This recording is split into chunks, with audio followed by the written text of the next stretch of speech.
High viewers, doctors kitchen and ব্লগসের আজকের পর্বে আপনাদের সবাইকে স্বাগত জানাচ্ছি। আপনাদের সাথে আছি আমি অধ্যাপক ডক্টর নাজনীন নাহার, ক্যান্সার রোগ নির্ণয় বিশেষজ্ঞ। আজকের এই যেই এপিসোডটা আমি করছি একটা স্পেশাল এপিসোড, এই কারণে যে আপনাদেরকে আমি শুরুতেই আমার কৃতজ্ঞতা জানাচ্ছি অন্তরের অন্তঃস্থল থেকে। হাঁটি হাঁটি পা পা করে ডক্টরস কিচেন অ্যান্ড ব্লগস আজকে মাশাল্লাহ 1000 সদস্যের একটি বিরাট পরিবার। তো আমি সেই জন্য একটু মাঞ্জা মেরেছি বন্ধুরা, আমার মাঞ্জাটা একটু দেখান। হাসান তারিক চৌধুরী। তো আসলে আমি মনে করি যে মানুষ হিসেবে আমি তো আসলে রিক্ত, আর আপনাদের ভালোবাসায় হয়েছি আমি সিক্ত। আমি মনে করি বন্ধুরা আপনাদের এই ভালোবাসা আমাকে সামনের দিকে পথ চলতে সাহায্য করবে, কারণ আমি বিশ্বাস করি ভালোবাসার শক্তিই পারে সব অজেয়কে জয় করতে, ভালোবাসার শক্তিই পারে সব কলুষতাকে দূর করতে, ভালোবাসার শক্তিই পারে সব প্রবঞ্চনাকে হার মানাতে। অসংখ্য ধন্যবাদ আপনাদের সবাইকে আমার পাশে থাকার জন্য, আমাকে ভালোবাসার জন্য। সেই সঙ্গে আমার পরিবার, আমার শ্বশুর বাসার পরিবার, সব সদস্যদের প্রতি আমি আমার আন্তরিক কৃতজ্ঞতা জানাচ্ছি। তো হাসান তারিক চৌধুরী, আপনি আসেন, কিছু বলেন। 2 দিন তো আপনাকে না দেখে মানুষরা ব্যতিব্যস্ত অস্থির হয়ে গেছে, ভাইয়া কোথায়, ভাইয়া কোথায়। তো আসেন, কিছু বলেন। হাই ভিউয়ার্স, আপনাদের সবাইকে অসংখ্য ধন্যবাদ। আপনাদের সবাইকে অসংখ্য ধন্যবাদ। আপনারা ডক্টর নাজনীনের পাশে ছিলেন এবং ডক্টরস কিচেন এন্ড ব্লগস এর পাশে, আমি না, উনি ছাড়া কিছু না, এবং তাকে যেভাবে উৎসাহ দিয়েছেন। এবং আপনাদের জ্ঞাতার্থে বলি, শুধু এই ব্লগসই না, নাজনীন যে কাজে যুক্ত হয় সেখানেই সে খুব সিরিয়াস, নিজের পেশায় যেরকম সিরিয়াস, এবং একই সঙ্গে যত ধরনের চ্যারিটি আছে, যত ধরনের ক্রিয়েটিভ কাজ আছে, সব কাজেই সে খুব সিরিয়াস। তো এই সময় যে কে আসলো, দাঁড়ান এক সেকেন্ড দাঁড়ান। এবং আমি যেটা মনে করি যে সব কাজের মধ্যে এক ধরনের পেশাদারিত্ব থাকা দরকার, এবং এই পেশাদারিত্বটা না থাকলে হয় কি যে কাজের প্রতি ভালোবাসা জন্মায় না, এবং গুলি ছোঁয়া কোনো কাজই আসলে কিন্তু পারফেকশন দিতে পারে না। আমার ক্যামেরাম্যান নাফিস জাকির সৌহার্দ্যকে, ডক্টর নাফিস জাকির সৌহার্দ্যকে ধন্যবাদ জানাচ্ছি। আমার ছেলে, তার প্রতিও কৃতজ্ঞতা জানাচ্ছি। হ্যাঁ, এখন বলেন। তো আমি যেটা মনে করি যে এই কাজের প্রতি যে পেশাদারিত্ব, সেইটার ফলেই পারফেকশনটা হয়। ডক্টর নাজনীনের যে রান্না, সেটা সেরকম একটা পারফেকশনের জায়গা থেকে বের হওয়া বলেই হয়তো আপনারা এত ভালোবাসেন। এবং আমি খাই, কারণ গত 20 বছর ধরে খাচ্ছি। 20 না 23 বছর, 23 বছর ধরে এটা খাচ্ছি। ভুল কথা বন্ধুরা। যখন থেকে উনি আমার প্রেমিক ছিলেন তখন থেকে উনি আমার রাস্তা খান না। আমি বলি 2002 সাল থেকে উনি আমার হাতে রান্না খায়, হোস্টেল থেকে যাই হোক, ডাল ভর্তা ভাজি। এবার এটা সিক্রেট, তো এটা প্রকাশ করতেছো কেন? তো থ্যাংক ইউ, আপনারা ভালো থাকবেন। আপনাদের সাথে আশা করি আবার দেখা হবে। আপনাদের সবার সুস্বাস্থ্য কামনা করছি। ক্যামেরার দায়িত্ব আবার নিয়ে নেন হাতে, রান্নাঘরে চলেন, এখন রান্নাঘরে চলে আসেন, বকর বকর করলে হবে খালি। তো বন্ধুরা, আমার রান্নাঘরে চলে এলাম। তার আগে আপনারা তো অনেক ভালোবাসায় সিক্ত করেছেন। তো একজন একটা কমেন্ট করেছেন, মজারই কমেন্ট, একটু আপনাদেরকে বলেই ফেলি। সেটা হচ্ছে, আপনি ডক্টর, ক্যান্সারের ডক্টর, তো ক্যান্সার হবে আপনার কন্টেন্ট, আপনি এসব কি করছেন? তো আমি আসলে কি, অনেক বোঝার ভুল থাকে, জানার ভুল থাকে, আমি এটাকে দোষ দেব না। কারণ আব্বা চিরকালই আমাদেরকে শিখিয়েছে, যখন থেকে জ্ঞান হয়েছে, যে মা, সমালোচনাকে সবসময় পজিটিভলি অ্যাকসেপ্ট করবো, তাহলেই তুমি সামনে এগিয়ে যেতে পারবে। তো আমি একটু এই ভ্রান্ত ধারণাটা একটু ভেঙে দিচ্ছি, যে আসলে কি জানেন, যে স্ট্রেস কিন্তু ক্যান্সারের একটা বড় কারণ। তো আমার কাজটা কি, আমি কেন আজকে আপনাদেরকে দেখাচ্ছি? আমি তো রাঁধুনি, পাকা রাঁধুনি, আমি জানি ভুল ত্রুটি থাকবে, তারপরেও বলছি যে দেখেন, যে স্ট্রেস ফ্রি থাকা মানে ক্যান্সার ফ্রি থাকা। আমি যেই 5 মিনিট যদি আপনাদেরকে স্ট্রেস ফ্রি রাখতে পারি, আমি তো এখানে যেই টাইমটা দিচ্ছি সেই টাইমটাই আপনাদের সামনে উপস্থাপন করছি, আমার সংসারের কাজে আমি যেই টাইমটা দিচ্ছি। তো স্ট্রেস মুক্ত থাকতে পারলে, আনন্দের সাথে থাকতে পারলে ক্যান্সার মুক্ত থাকা যায়। স্ট্রেস হচ্ছে কিন্তু ক্যান্সারের বড় একটা কারণ। আর আমার উদ্দেশ্য কি, শুধুমাত্র রান্না দেখানো, জিনিসপত্র দেখানো তা কিন্তু না, হেলদি রান্না দেখানো, কিভাবে করে ক্যান্সার মুক্ত রেসিপি গুলো দেখানো যায় এবং ক্যান্সারের সচেতনতা তৈরি করা, সব দিক থেকেই কিন্তু আমি বন্ধু কাজ করে যাচ্ছি। তো যাই হোক, আমার কাছে মনে হয়েছে যে হয়তো একটা ভুল বোঝার জায়গা থেকে উনি কমেন্টটা করেছেন, নেভার মাইন্ড। তো আজকে আমি আপনাদেরকে যেটা দেখাবো, তবে আমি কিন্তু আমার মনে হয় একটা বিষয় আমরা সবসময় সাবধান থাকার চেষ্টা করি, তারপরে আমাদের ভুল হয়ে যায়। আমরা কিন্তু জ্ঞান দান করতে এখানে আসি নাই, এটা আসলে কন্টেন্ট। ওই যে হাসির মাধ্যমে শিক্ষা, বা একটু যদি আমি বলেছি না যে আপনারা যদি এক রত্তিও যদি উপকৃত হন আমার এই ভিডিওগুলো দেখে, সেটাই আমার পাওয়া বন্ধুরা। আপনাদের এই ভালোবাসার উপরে আমার কোনো চাওয়াও নেই, পাওয়াও নেই। আমার এখানে আমি খাসির মাথা দিয়ে আজকে বুটের ডাল রান্না করব। সকালের নাস্তার জন্য একটা রেসিপি আসলে আমি করছি। বুটের ডাল, এখানে কি খাসির মাথার মধ্যে খাসির মাথা, ওই একটু কলিজা, তারপরে হার্টের অংশ আছে। আচ্ছা, আর এখানে বুটের ডালটা ভিজিয়ে রেখেছিলাম। ডালটা একটু দেখি। ডালের কালার এখন বেশি একটা ভালো আসবে না, কারণ হচ্ছে এটা তো ভেজানো অনেক আগের। আচ্ছা, আর হচ্ছে আমি একটা ডেজার্টের রেসিপি দেখাবো, সেটা হচ্ছে রসগোল্লা, আর তার সাথে পরোটা থাকবে। পরোটার রেসিপিটা আমি পরে দেখাবো বন্ধুরা। তো আমি এখানে চুলা দুটো অন করে দেই।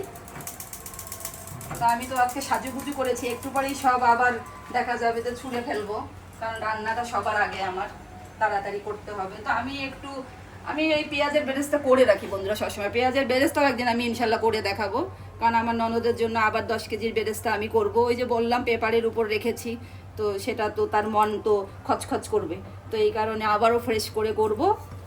তো এখানে আমি পেঁয়াজের বেরেস্তা দিচ্ছি। আপনারা কাঁচা পেঁয়াজ একটু হালকা করে বাদামি করে ভেজেও করতে পারবেন, কোনো অসুবিধা নেই। তো এখানে দিলাম, এখানে একটু পানি অ্যাড করে দিচ্ছি, একদম তেলটা একটু গরম করে রেখেছি আগেই। এখানে একটু পানি অ্যাড করে দিচ্ছি, মশলাগুলো অ্যাড করব।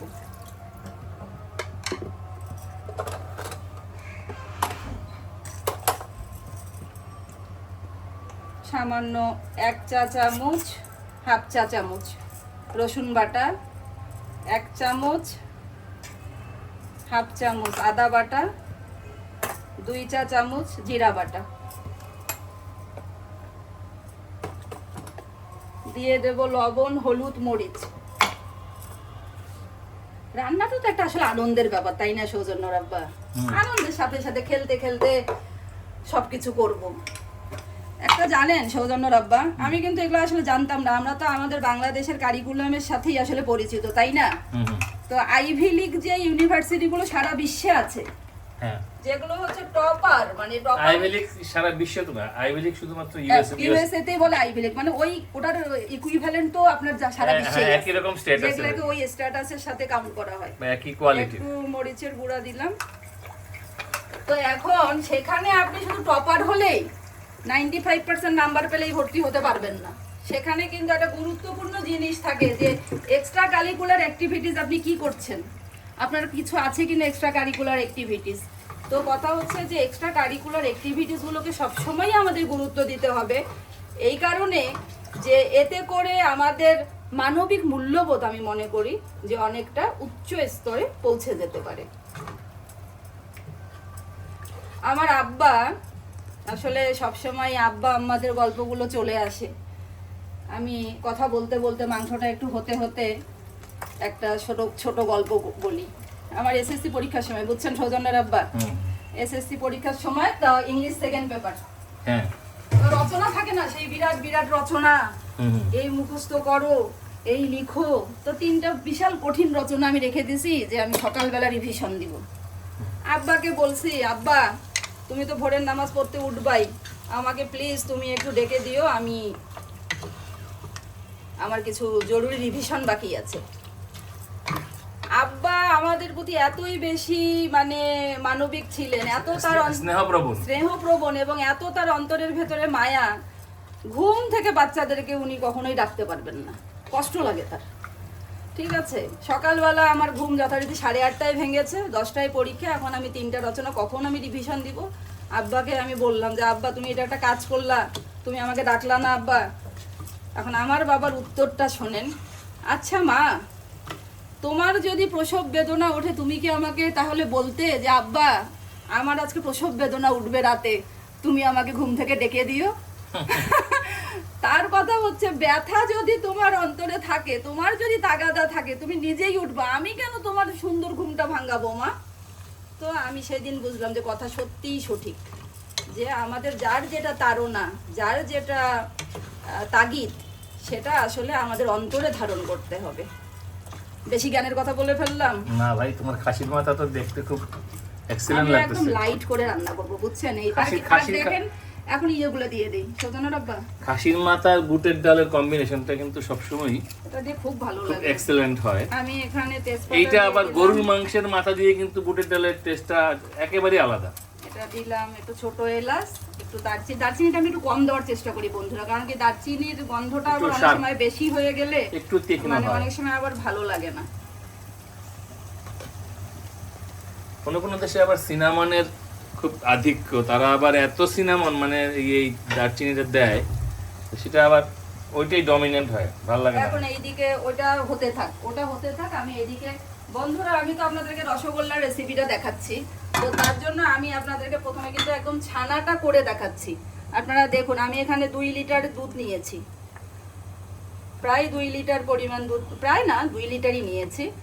তো আমি আসলে মিল্ক ভিটাটা ইউজ করি। ছানা এখন যদি আপনারা অন্য দুধ ব্যবহার করেন, ছানা ভালো হলো না, মিষ্টি ভালো হলো না, আসলে আমি এটা দিয়েই করি। তো এখন আপনাদেরকে তো বলতেই হবে পারফেক্টলি করার জন্য, কোনো ব্র্যান্ডিং না, আসলে কোনো কিছু বলতেও ভয় লাগে যে আমি আবার কোনো ব্র্যান্ডিং কে প্রমোট করছি কিনা।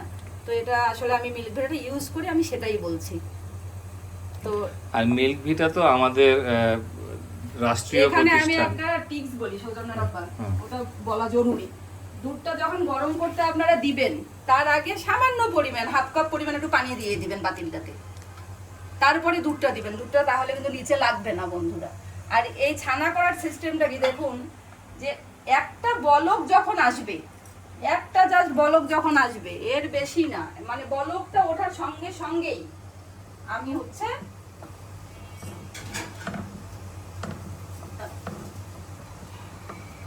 এটা খুব ক্রুশিয়াল একটা মন, আমি এই জন্য আপনাদেরকে পুরোটাই দেখাচ্ছি। কারণ মিষ্টি তো করতে কান্না ভালো লাগে, একটু মিষ্টি হবে, মিষ্টিটা ফুলবে। তোমার একটা মিষ্টি গর্বের ব্যাপার। মিষ্টি নিয়ে আমার একটা ছোট একটা গল্প আছে, তোমার বানানো মিষ্টি নিয়ে। এটা আমি বলেন, বলতে চাই সবার শেষে, এখন না, মিষ্টিটা তৈরি হওয়ার পরে। মিষ্টিটা তৈরি হওয়ার পরে বলবেন। হ্যাঁ, এই যে বলক কিন্তু উঠে গেছে। এখন আমি কি করব, আপনি কোন জায়গায় দাঁড়াবেন এটা ফিক্স বলেন না। না না, আমার এখান থেকে আমি এখানে না দাঁড়ালে বাইরে- এখানে না দাঁড়ালে ইয়েটা আচ্ছা, তা দাঁড়ান। এক এক সময় এক এক জায়গায় আচ্ছা দাঁড়াইতে হয়। ঠিক আছে ভাই। এখন আমি এখানে বলকটা মোটামুটি চলে আসার পথে আছে। এইটা দেখুন, আমি এখানে 1/3 কাপ বাহ, ভিনেগার, এটা তো খুব সুন্দর। 1/3 কাপ সাদা ভিনেগার আর 1/3 কাপ পানি মিক্স করে রেখেছি একসঙ্গে করে। এই গয়না পরানো মগ। গয়না পরানো মুখ। তো এটা আমি এই বলকটা আসার সাথে সাথেই এটা দিতে হবে।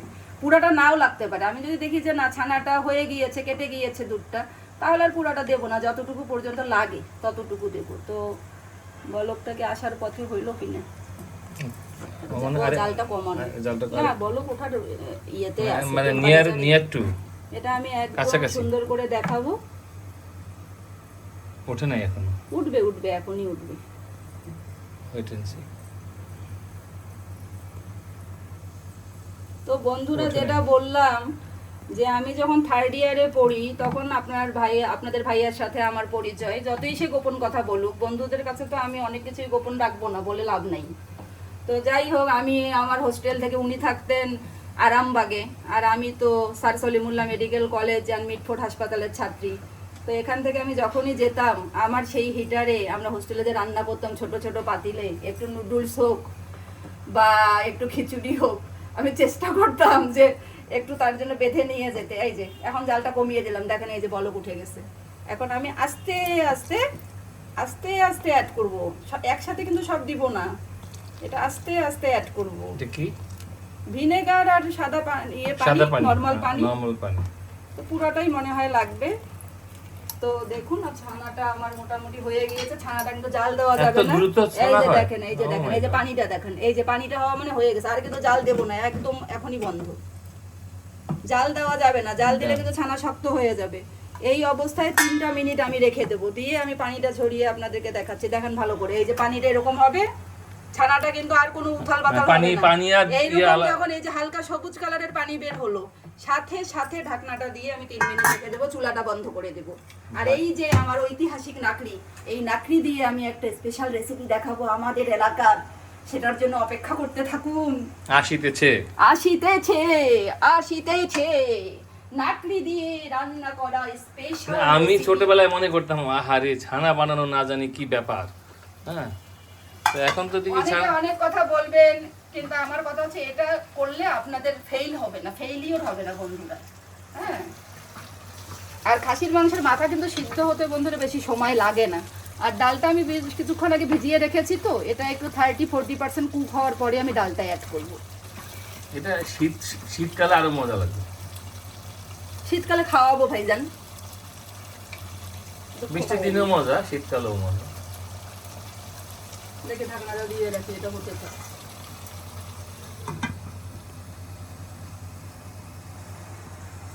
নিচে একটা শুকনো কাপড় দিয়ে, নিচে পানিটা পড়ছে কিভাবে?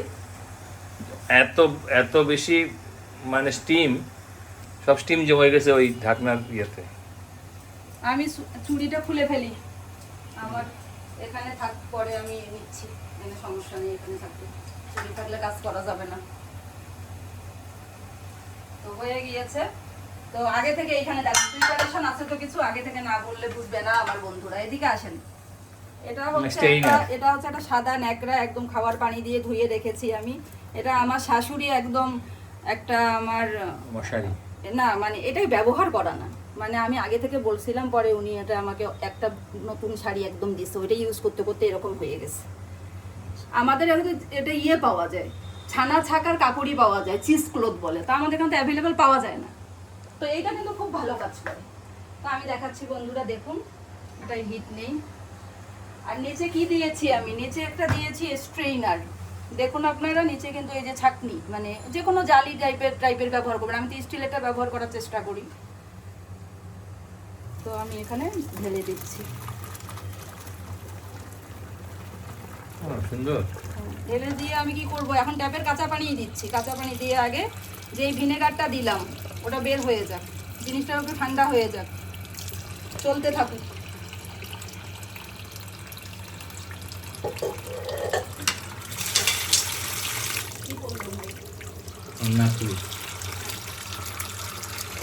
পানিতে পড়বে,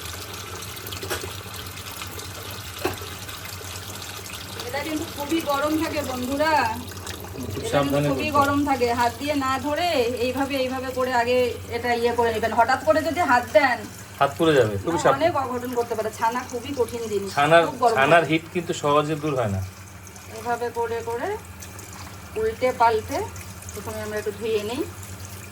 এইটাও একটা টিপস, ছানা যে গরম থাকে, হুট করে যে গরম ছানায় হাত দেওয়া যায় না, এটাও কিন্তু একটা টিপস। এই যে এখন ঠান্ডা হয়ে গেল, তাই না? আর আমি একটু হালকা করে করে ধুয়ে নিচ্ছি, কেন যে এই যে ভিনেগারটা আমি দিলাম, সেই টকটা, তো সেই ভিনেগারটা বের হয়ে যাচ্ছে।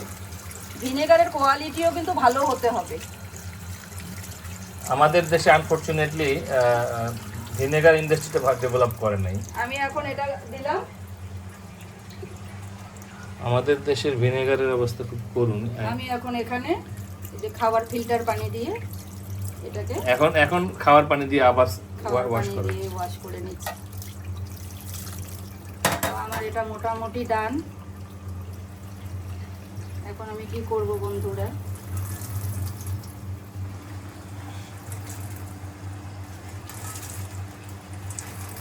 এইভাবে করে চিপে, খুব বেশি চাপ দিব না, হালকা করে চিপে চিপে যতটুকু পানি বের করে নেওয়া যায়, ড্রেন করা যায়, সেটা করব।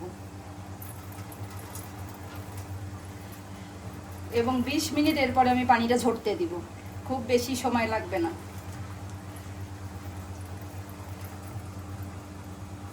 আর খুব বেশি চাপাচাপি করা যাবে না বন্ধুরা। তো এটা আমি কি করব, এখন আমি এটা বেঁধে দিচ্ছি। এই জায়গাটাই টাইটটা করতে হবে, গোড়াটার দিকে, নাহলে পানিটা ঠিক মতো ছাড়বে না।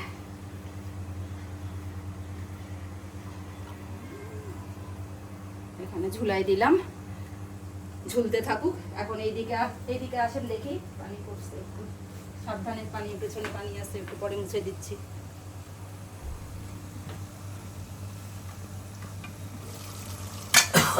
দেখুন কি অবস্থা। মশলার ঝাঁজে আমার কাছে চলে আসছে। হ্যাঁ, মশলার ঝাঁজ। হাই হাই, কি ঝাঁজটা লাগলো গো।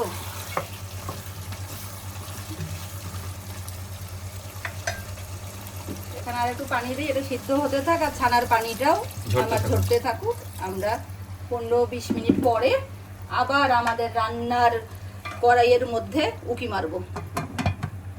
বন্ধুরা, প্রায় 15 মিনিটের মতন হয়েছে, তো আমি এখন ডালটা অ্যাড করব এখানে। আমি এখানে 1 কাপের মতো ডাল নিয়েছি। সৌজন্য রাব্বা, আমি তো পাকা রাঁধুনি কয়ে ফেললাম, নিজেই নিজেকে কমপ্লিমেন্ট দিলাম। আসলে জিনিসটা কিন্তু সেটা না। আমার বন্ধুরা আবার কি না কি ভাবলো। আসলে কি, ছোটবেলায় একদম যখন আমরা মানে আমি কেবল কথা বলতে পারি, তখনই আমি একটা গান শিখেছিলাম, সেটার সাথে আবার আমি নাচতাম। হ্যাঁ হ্যাঁ, যে বাচ্চারা গায়। পাকা রাঁধুনি আমি, পাকা রাঁধুনি আমি, পাকা রাঁধুনি আমি, পাকা রাঁধুনি। তারপরে ছিল যত প্রকার রান্না আছে সব আমাকে শিখিয়েছে আমার মামুনি, আমি পাকা রাঁধুনি। সেইখান থেকে আসলে কথাটা আমার চলে এসেছে। মোটেও আমি পাকা রাঁধুনি না, কথার কথা, মোটেও আমি পাকা রাঁধুনি না, কথার কথা। আর একটু হলুদ দেবো সৌজন্য রব্বা, কালারটা আমার মনে হয় যে একটু হলুদ লাগবে। বন্ধুরা, এখানে আমি দেখুন, এখানে দেখান, এখানে আমি প্রায় 8 কাপ পানির মধ্যে 8 কাপ পানি আর 2 কাপ থেকে 2.5 কাপ দিয়েছি চিনি। মানে ঠিক আছে, 8 কাপ না, এটা হচ্ছে 6 কাপ, সরি ভুল বলেছি আমি। 3 কাপ পানি 1 কাপ চিনি, মানে টোটাল 8 কাপ। 3 কাপ পানি, আবার বলে দেই, ভুল হতে পারে। 3 কাপ 6 কাপ পানি, মানে 2 লিটার দুধের ছানার জন্য। 3টা ছোট এলাচ দিয়ে রেখেছিলাম, এখন জালটা কমিয়ে রাখবো। এটা আমি ঠিক হওয়া যাবে না, ঠিক আছে, এটা ঠিক হওয়া যাবে না, এটা অল্প জালে থাক। আর ওইদিকে আমি ডালটা দিয়ে দিয়েছি। ডালটা একটু ওটার সঙ্গে দেখাবেন কিছু? দেখাই।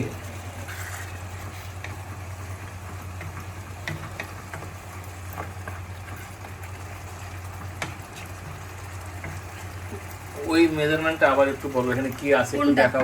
ওই যে পানিটা আবার একটু আরে দেখো। এখানে হচ্ছে 6 কাপ পানি দিয়েছি, 6 কাপ পানি, আর হচ্ছে 2 কাপ থেকে 2.5 কাপ চিনি। আচ্ছা আচ্ছা আচ্ছা। আপনি চিনিটা আরো 1 কাপও বাড়িয়ে দিতে পারেন, সমস্যা নাই, কিন্তু আমি একটু লাইট মিষ্টি খাই জন্য আমি একটু কমাই দিই। আচ্ছা আচ্ছা, বুঝতে পারছি। হ্যাঁ, আবার এমনও, আর রসগোল্লাটা কি একদম ডোবা পানির মধ্যে ডুবে যেতে হবে না, মানে সে যাতে যথেষ্ট ঘোরাফেরা করে মানে এখানে মানে উবুডুবু হতে পারে আর কি, ডুবি ডুবি রসগোল্লা। হ্যাঁ, সেই কারণে একটু বেশি দিতে হয় পানিটা, না হলে ভালো হবে না রসগোল্লা। এখানে আরেকটা জিনিস দেখান, পানিটা এখানে আমাদের এটা কত দূর গেল। এখানে আপনারা দেখুন বন্ধুরা, আমি একটু হালকা, যদি মনে হয় যে একটু চাপের পানি বের হবে, উপর থেকে হালকা চাপ দিতে হবে, উপর থেকে হালকা চাপ। দেখুন পানি বের হচ্ছে। হ্যাঁ, আরো এটা তো প্রায় 25 থেকে 30 মিনিট লাগে।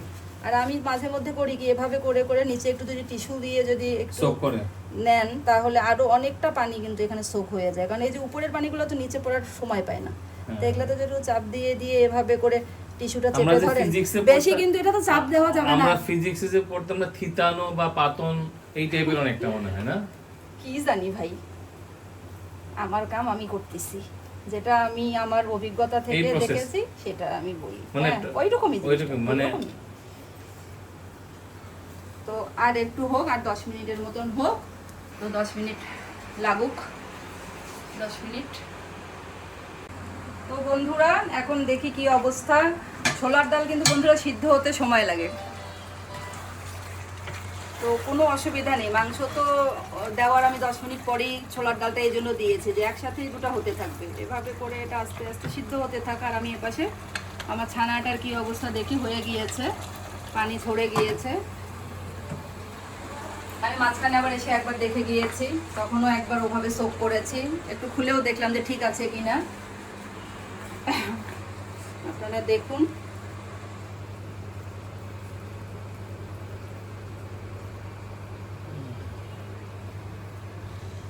সুন্দর ছানার গোল্লা। আমি এদিকে কিছু ইনগ্রেডিয়েন্ট নিচ্ছি।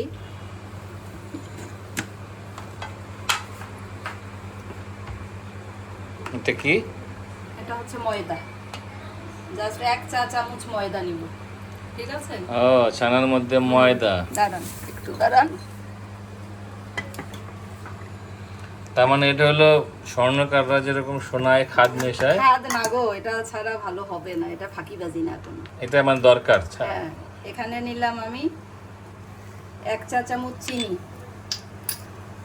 সামান্য একটু বেকিং পাউডার নিব, একদম 1 পিঞ্চ যে বলে, এই যে 1 চিমটি, বেশি না।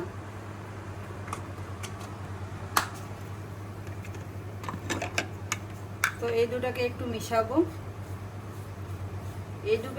এই দুটোকে মিক্সচার করে নিয়ে সামান্য একটু, আমার হাজবেন্ড পছন্দ করে এই ছোট এলাচের বিচির যেই ফ্লেভারটা, এটা কেউ পছন্দ করে না, কেউ করে এরকম। সেই জন্য আমি এটা একটু দিয়ে দিলাম।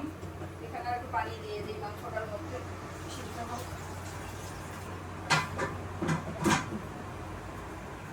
এটা একটু নাড়াচাড়া করে নিব আগে। ছানাটা দেখুন বন্ধুরা, একেবারে মানে শুকনো খটখটে যে হয়ে গিয়েছে তা না, হাতে ময়েস ময়েস ভাব লাগছে, কিন্তু কোনো পানি নেই, ঠিক আছে? তো এখানে আমি এই পর্যায়ে এখন আমি এখানে হচ্ছে 1 চা চামচ ঘি দিয়ে দেব, ঠিক আছে? এখন আমি দেখুন কিভাবে মাখাই। এটাকে একদম মথলে মথলে যতটুকু এটাকে ভর্তা বানানো যায়। ময়রারা বলে যে এই রসগোল্লার ছানা মাখানোর মধ্যেই নাকি রসগোল্লার আসল কারিগর। আলো কি আছে পর্যাপ্ত দেখা যাচ্ছে? আছে, আছে, করে দেখা যাচ্ছে। আর এরকম একটা চ্যাপটা প্লেট নেওয়ার চেষ্টা করবেন, তাহলে আর ছড়িয়ে ছিটিয়ে পড়বে না। এইটা আমি মিষ্টির দোকানে দেখেছি যে তারা গোল একদম ইরি এটা কিন্তু 10 থেকে 12 মিনিট সময় লাগবে, খুব বেশিও করা যাবে না, পারফেক্টলি করতে হবে। আমি দেখাবো যে কখন আপনি বুঝবেন যে এটা পারফেক্টলি হয়েছে। বন্ধুরা, ডক্টরস কিচেন অ্যান্ড ভ্লগস আমি মনে করি আমাদের একটা প্রাণের মেলা। তো সব বন্ধুরা মিলে থাকবেন আমার সাথে আমার এই প্রাণের মেলায়, আর আমি আপনাদেরকে নিয়ে ভেসে বেড়াবো স্মৃতির ভেলায়।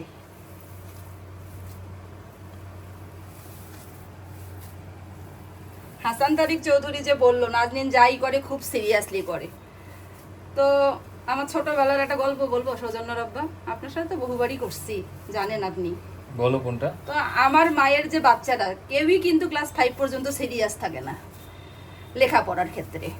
যেই মাত্র 5 পার হয় কেমন করে যেন তাদের মধ্যে একটা সিরিয়াসনেস চলে আসে যে লেখাপড়া সুন্দর করে করতে হবে। তো সেই রকম ক্লাস 5-এর বৃত্তি পরীক্ষা হয়, আমাদের সমাপনী পরীক্ষা হয়, আগে তো তাই ছিল, এখন কি যেন বলে পিএসসি। তো আমাদের সময় ছিল সমাপনী পরীক্ষা, আবার ছিল হচ্ছে বৃত্তি পরীক্ষা। তো বৃত্তি পাওয়া ছেলে, বৃত্তি পাওয়া মেয়ে। হ্যাঁ, তো ক্লাস 5-এর বৃত্তিতে তো যথারীতি বৃত্তি পাওয়ার কোনো প্রশ্নই আসে না, কারণ পড়তেই বসতাম পরীক্ষার আগের দিন, কিভাবে বৃত্তি পাবো। তো এখন আমরা খেলছিলাম স্কুলের মাঠে, এমন সময় খবর এলো যে বৃত্তি পরীক্ষার রেজাল্ট এসেছে। ওটা মানে উপজেলা অফিসে আসতো। তো আমাদের এক বান্ধবী বৃত্তি পেয়েছে, তো আমরা সবাই দৌড়ে একদম দল বেঁধে ওদের বাসায় গেলাম। আমার বান্ধবীটাও আমাদের সাথেই ছিল, খেলছিলাম একসাথে। ওকে তো বৃত্তি পাওয়ার খবর শুনে ওর বাবা কোলে নিয়ে জড়িয়ে ধরে চুমু আদর, কত ভালোবাসা। আমি দূর থেকে তাকিয়ে দেখলাম, দেখে আমার এই ছোট্ট মনে কি যে মনে হলো। আমি আমার স্কুলে গিয়ে স্কুলের বারান্দায় বসে, তখন বিকাল হয়ে গিয়েছে, লেট আওয়ারে রেজাল্টটা এসেছিল, তো স্কুলের বারান্দায় বসে আমি চুপচাপ বসে আছি। বাসায় তো আমাকে খুঁজে বেড়াচ্ছে, সন্ধ্যার আজান দিয়ে দিয়েছে মাগরিবের, আমাকে তার খুঁজে পায় না। তারপরে খুঁজতে খুঁজতে এসে দেখে আমি স্কুলের বারান্দায় বসে চুপচাপ বসে আছি। আব্বা এসে বলে, মা তুমি এখানে একা একা বসে কি করছো? দলবল বেঁধে আব্বারা 4-5 জন আসছে, তাড়াতাড়ি করে আমাকে বাসায় নিয়ে গেল। আর আমি আব্বাকে জড়িয়ে ধরে কান্না, আব্বা আমি তো তোমাকে আজকে অনেক আনন্দ দিতে পারতাম, আমি যদি বৃত্তি পেতাম, তুমি তো খুব খুশি হতে। এই যে আমার বান্ধবীর বাবা কত খুশি হলো, তা আমি তো তোমাকে এই খুশিটা করতে পারলাম না আব্বা, আমি তো আমার মাকে তোমাকে এই খুশিটা দিতে পারলাম না। এইটুকু বলেই কিন্তু আমি ক্ষান্ত হইনি, এটা ইন্টারেস্টিং। পরের দিন সকালবেলা, এখন তো সেকেন্ডারি স্কুলে ভর্তি হবো, সেকেন্ডারি স্কুলের আমাদের হেড টিচার যা ছিলেন করা, আমি জানি যে স্যার ঠিক 8টা থেকে 8:30-র মধ্যে স্কুলে চলে আসবে। আমি ঠিক 8টার সময় গিয়ে, ওই স্কুলেরই আম্মা টিচার ছিলেন, আমি ঠিক 8টায় গিয়ে হেড স্যারের রুমের সামনে বসে আছি। তো হেড স্যার এসে বলে, এই কি করিস তুই এখানে? আপনার সাথে আমার কথা আছে। তো স্যার তো অবাক, এই 10 বছরের পুচকি মেয়ে কি কথা বলবে তার সাথে। স্যার রুমে ডাকলো। তা আমি বললাম যে স্যার, আমি আপনার স্কুলে ভর্তি হবে একটা শর্তে। স্কুল স্যার, ওই স্কুল ছাড়া কোনো গতি নেই, ভর্তি হতেই হবে। কিন্তু আমার কত মানে জিদ, স্যার আপনার স্কুলে আমি ভর্তি হবে, একটা শর্ত আছে। তো স্যার বলছে কি শর্ত বল? যে আমার কিন্তু 1 নম্বর রোলে আমার রোল ভর্তি করতে হবে, আমার রোল নাম্বার হবে 1। ওইটা তো রেজাল্ট ভর্তির রোল মানে আগে যে ভর্তি হবে তার রোল নাম্বার আগে 1 হবে। তা আমাকে 1 রোলে ভর্তি করতে হবে। মানে আমি ভাবলাম যে 1 মানেই ফার্স্ট। হ্যাঁ, কেউ ভর্তি হয় না, ওটা তো আগের দিন মাত্র রেজাল্ট দিল। তারপরে এখন স্যার বলে, এই তোকে 1 রোলে ভর্তি করবো না। সমাপনী পরীক্ষায় যারা প্লেস করছে 10-এর মধ্যে, বৃত্তি পরীক্ষায় যারা বৃত্তি পেলো, তা তারা 1 রোলে ভর্তি হবে না, 1 হবে না, তুই হবি 1 রোল। তো আমি বললাম না, আমি 1 রোলে ভর্তি না করলে আমি আপনার স্কুলে পড়বো না। এখন তারপরে হেড স্যার আসলে আমার মধ্যে কি আলোর ঝলকানি দেখতে পেরেছিল আমি জানি না, আমি ওনার প্রতি চিরকৃতজ্ঞ।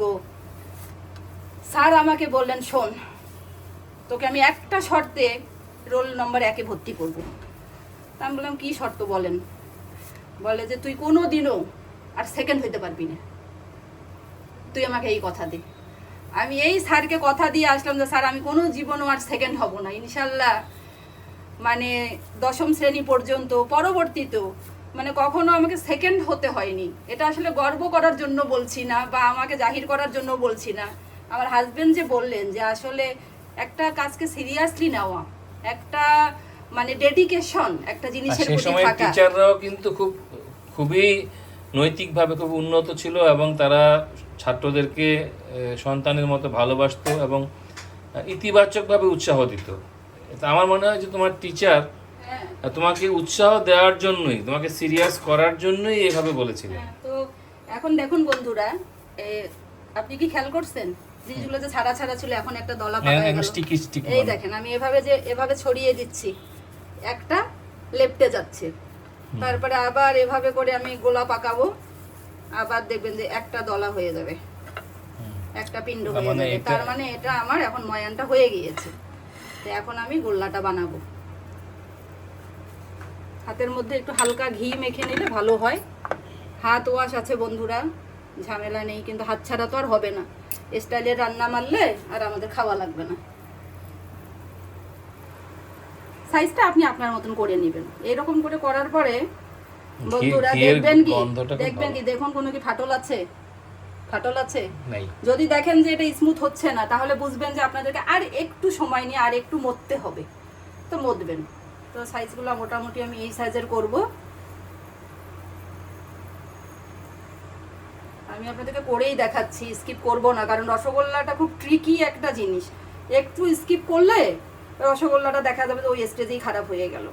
আমি চাচ্ছি যে আপনারা সবাই বাসায় রসগোল্লা বানান। তাহলে তুমি কি এই মিষ্টির দোকানে ব্যবসা বন্ধ করে দিতে চাচ্ছ? সবাই যদি বাসায় বানায়? সেটা না, হেলদি খাওয়া তো একটু খেতেই হবে। আর ভালো লাগে না একটা প্রোগ্রাম সবাই গিয়ে সবসময় করে খাওয়া যায়, সবাই একটু করলো।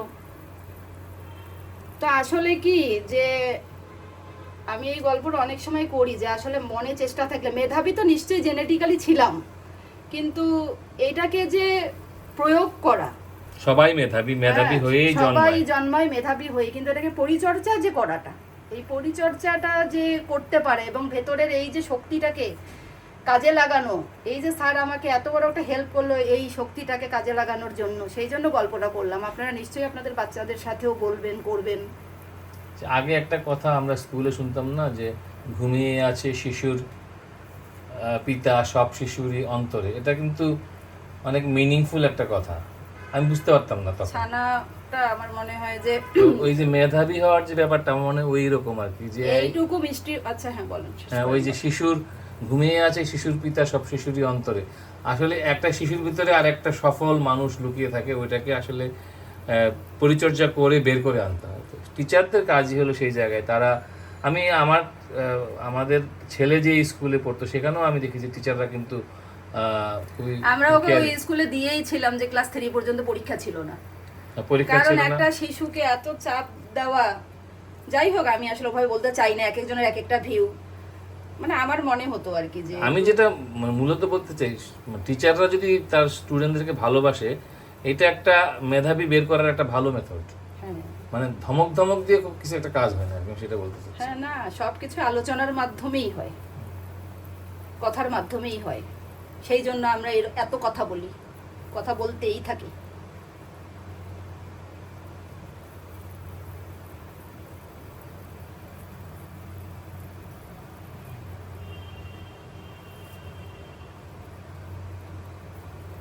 কয়টা হইলো বলেন তো? 4 3 7 4 11 আরো আর দুইটা হবে, 13 এখানে দুইটা হবে।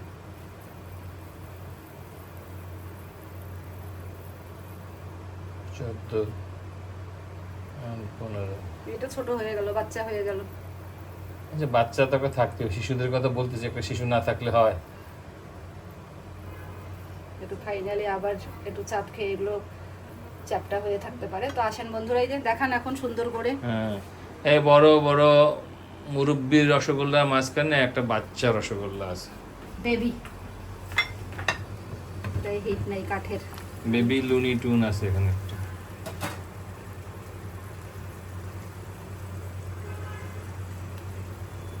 পানিটা কিন্তু কমা যাবে না, পানি যদি কমে যায় সেক্ষেত্রে আরো পানি অ্যাড করে পাতলা করতে হবে। সরি সরি, না না, আস্তে করে আস্তে স্লোলি, না, ঠিক খুবই আছে। গরম কিন্তু এই ঝরে পড়ে গেছে। এই এই পানি। পানি মনে হয় যে হাফ দিলেও হতো, সমস্যা নাই। মানে পানির প্রপোর্শনটা আপনাদেরকে আমি শিখিয়ে দিলাম যে 3 কাপ পানি 1 কাপ চিনি, আপনি আপনার মতন করে পানিটা করে নেবেন। আপনি যদি 50টা বানান, আপনার কাছে মনে হয় যে আমার পানি 6 কাপ লাগবে, তাহলে আপনি বুঝে গেলেন যে আমার 2 কাপ চিনি লাগবে। আপনার যদি মনে হয় যে আমার শিরা 20 কাপ লাগবে, সেই অনুযায়ী চিনিটাকে দিবেন। আমার ধারণা এটা ফেলার সময় একটু বুদ্ধি করতে হবে। সমস্যা নেই, কিছু হয় না। জাল কমাই দিছি না, এখন হাই হিটে 10 থেকে 12 মিনিট আমি এটাকে জাল করব। ওইদিকে তোমার ইয়ের কি অবস্থা? ওটা হয়ে যাবে এর মধ্যেই। এটা বন্ধুরা হাই হিটে 12 থেকে 15 মিনিট হবে, আর লো হিটে এরপরে 20 থেকে 25 মিনিট হবে। আগে হাই হিটে হয়ে যায়। হাসির মাথা ওইদিকে তো বেশ। হাসির মাথা জমে উঠেছে। পানি দিয়েছি একটু, জালটা সিদ্ধ হোক, মাংসটাও সিদ্ধ হোক। দেখতে তো ভালোই লাগতেছে। হ্যাঁ, খেতেও ইনশাল্লাহ ভালোই লাগবে। ডালগুলো হাফ ডান হয়েছে, মাংস হাফ ডান হয়েছে, তো এটা সিদ্ধ হোক, সময় লাগবে না। অনেকে প্রেসার কুকারে দিয়ে সিদ্ধ করেন, সেটাও করতে পারেন।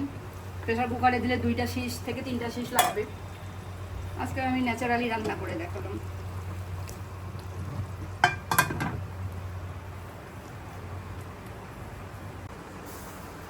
তা আমি এখানে একটু, বন্ধুরা আপনার ডালটা সিদ্ধ হতে যে পরিমাণ সময় লাগে সময় দিতে হবে, ঠিক আছে? তো ডালটা আমার মোটামুটি হয়ে এসেছে 75। টমেটো দিলা? একটু টমেটো দিলাম, টমেটোটা একদম ম্যাশড হয়ে যাক, পরে দেবো না যে ভেসে থাকে, একটু ভেতরে গ্রেভিটা ভালো লাগবে পরে, তাহলে খেতে। এখন টমেটোটা দিলাম, দিয়ে আমি এখানে গরম পানি দিয়ে দিচ্ছি। তা একদম মোটামুটি আরও 25 মিনিট লাগবে হতে। তো আমি পানিটা দিয়ে দিচ্ছি পরিমাণ মতো। বলকটা উঠে, গরম পানি দিচ্ছি একটু, বলকটা উঠে গেলে তখন আস্তে জালে। এটা প্রায় 20 মিনিট থেকে। ওইদিকে তো রসগোল্লা বেশ ভালোই জমে উঠছে। হ্যাঁ, একটু খুলে দেখাও না। এই যে এখন খুলবো, এটা কিন্তু ঢাকনা খোলা যাবে না ও মাঝখানে। আচ্ছা আচ্ছা আচ্ছা। আর একটা জিনিস আমি বলি বন্ধুরা, আমি একটু প্রশস্ত পাত্র নেওয়ার চেষ্টা করেছি, যে তা যাতে রসগোল্লাগুলো একটার সাথে আরেকটা লেগে না যায়, তাহলে একটার সঙ্গে আরেকটা এরকম ধাক্কা লাগলে চেপে যায়। ও আচ্ছা। এই জন্য আমি বড় নেওয়ার চেষ্টা করেছি, এই জন্য কিন্তু পানি বেশি লেগেছে। কিন্তু এটাই যদি আমার ছোট পাত্র হতো, তাহলে 3 কাপ পানি 1 কাপ চিনি দিলেই হতো। এখন কারণ আপনারা এখানে দেখুন যে রসগোল্লা এখানে হয়তো আর সর্বোচ্চ 4টা ধরতো, চাপাচাপি হয়ে তো যেত। পানিগুলো আমার এটা লাগতো। আবার পানি যদি কম দেই তাহলে কিন্তু হবে না, বললাম না ডুবে থাকতে হবে। তো এখন ঠিক এইভাবে এখানে একটু হালকা করে আমি একটু নেড়ে দিচ্ছি। রান্নার ভিতরে কত বহু সিক্রেট ভাই, প্রতি পদে পদে কাহিনী। রান্না তো দেখি যে একটা মহাকাব্য। এই কাব্য আমরা রচনা করে যাচ্ছি দিনের রাতে। হ্যাঁ, নারী সমাজ এই কাব্য রচনা করে যায়, পুরুষরা সে কাব্যের মর্ম বুঝতে পারে না, খালি খায়। তো এখন এটা হোক, ঢাকনা দিয়ে দিই। এই যে, তো বন্ধুরা ফিরে এলাম প্রায় 25 থেকে 30 মিনিট পর। আসুন এটা দেখান, ডালের কোয়ালিটি অনুযায়ী কিন্তু ডালটা সিদ্ধ ভেরি করে বন্ধুরা, তো আপনারা বুঝে নেবেন যে সিদ্ধটা অপটিমাম হতে হবে। ও মাই গড, এটা আমার হয়ে গিয়েছে, হ্যাঁ এটাও হয়ে গিয়েছে। ওয়াও, রসগোল্লা। এখন এটার হচ্ছে একটা ইয়ে আছে, টেস্ট আছে যে রসগোল্লাটা আমার ঠিক মতন হয়েছে কিনা। এটা তো রসের গোল্লা, তাহলে রস ঠিক মতো আছে কিনা। তো আমি এখানে দেখুন বন্ধুরা পানি নিয়েছি, এই পানির মধ্যে আমি একটা রসগোল্লা, এটা কিন্তু ঠান্ডা হলে আরো ফুলবে। এখানে একটা পানির মধ্যে এই যে এইভাবে ডুবিয়ে দিতে হবে, দেখুন। তো এই যে ডুবে গেল মানে আপনার রসগোল্লাটা পারফেক্ট আছে। যদি ভেসে থাকতো তার মানে রস ভেতরে ঠিক মতন ঢোকেনি, আরো হয়তো বা তখন আপনাকে 5-7 মিনিট জাল দিতে হবে। তো বন্ধুরা আমি পরিবেশন করে টেবিলে আপনাদেরকে আবার দেখাচ্ছি।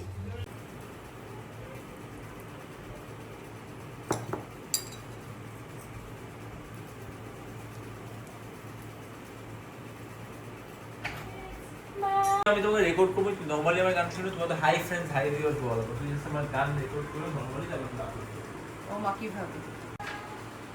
তো বন্ধুরা দেখুন আমার বুটের ডাল দিয়ে খাসির মাথা এবং রসগোল্লা তৈরি, পরিবেশন করলাম না, এই রসটার মধ্যে এসে ডুবে থাক বেশ কিছুক্ষণ।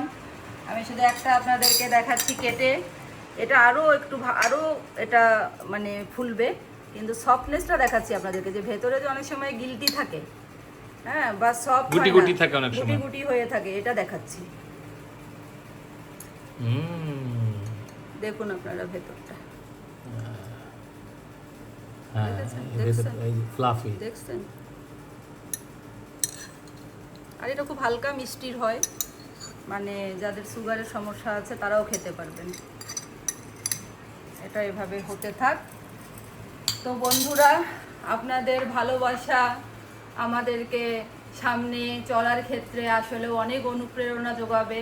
আজকে এই যে আমরা 1K একটা ফ্যামিলি হলাম, তো সেটা নিয়ে আপনাদের ভাইয়াকে আমি অনুরোধ করেছিলাম যে আমাকে দুলান কবিতা লিখে দিতে, তো উনি একটা কবিতা আমাকে লিখে দিয়েছেন, তো আমি সেটা আপনাদের উদ্দেশ্যে এখন শোনাচ্ছি। আহা কি আনন্দ, মিলিয়ে ভালো মন্দ, হয়ে গেলাম 1K, ভালোবাসা সবাইকে। হয়ে একজন ইউটিউবার, পেলাম 1000 সাবস্ক্রাইবার, এ তো এক বিশাল পাওয়া, দায়িত্বটাও বেড়ে যাওয়া। শুভ কামনায় রাখবেন সবাই, দেখা হবে হর হামেশাই। সবাই খুব খুব ভালো থাকবেন বন্ধুরা, আল্লাহ হাফেজ।